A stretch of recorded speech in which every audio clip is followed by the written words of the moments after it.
Hello friends, welcome my YouTube channel. আজকে আমি চিড়ের পোলাও করে দেখাবো। চিড়েটাকে ভিজিয়ে নিয়েছি, ছাঁকনিতে দিয়ে দিলাম। দেওয়ার পরে এখানে আলু ডুমু কেটে নিয়েছি, এখানে টমেটো কুচি, ক্যাপসিকাম কুচি, পেঁয়াজ, কাঁচা লঙ্কা কুচি ভালো করে কুচিয়ে নিয়েছি। কড়াটা বসিয়ে দিলাম। কড়ার মধ্যে তেল দেবো, সাদা তেল। স্কিপ করবেন না, ভিডিওটা পুরো আপনারা দেখুন। ভালো লাগলে লাইক শেয়ার সাবস্ক্রাইব করে দেবেন। গোটা জিরে দিলাম একটুখানি, দারচিনি, এলাচ দেওয়ার পরে এটা একটু ফোড়নটা লাল লাল হলে দিয়ে দিলাম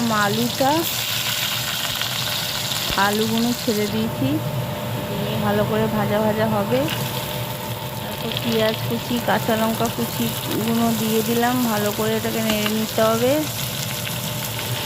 নিয়ে নেওয়ার পরে ক্যাপসিকাম কুচিগুলো দিলাম। আমি ক্যাপসিকাম কুচিগুলো দিয়ে দিয়েছি। ওটাকে ভালো করে একটু নেড়ে চেড়ে নিতে হবে। নেওয়ার পরে একটু আলুগুলো সেদ্ধ হয়ে যায়, ভালো করে সেদ্ধ হয়ে গেলে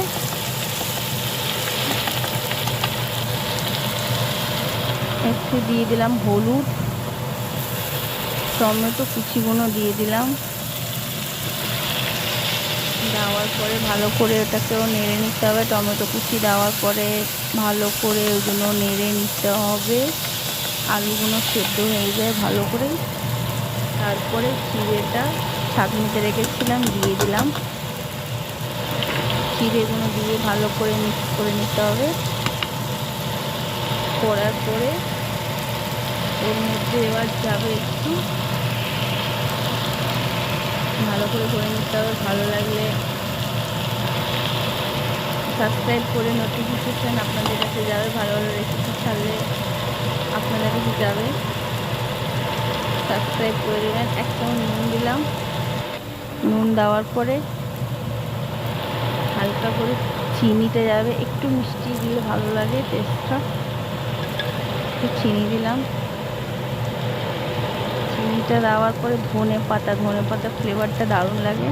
ধনে পাতা ফ্লেভার দেওয়া হয়ে গেছে। আমার চিড়ের পোলাও রেডি।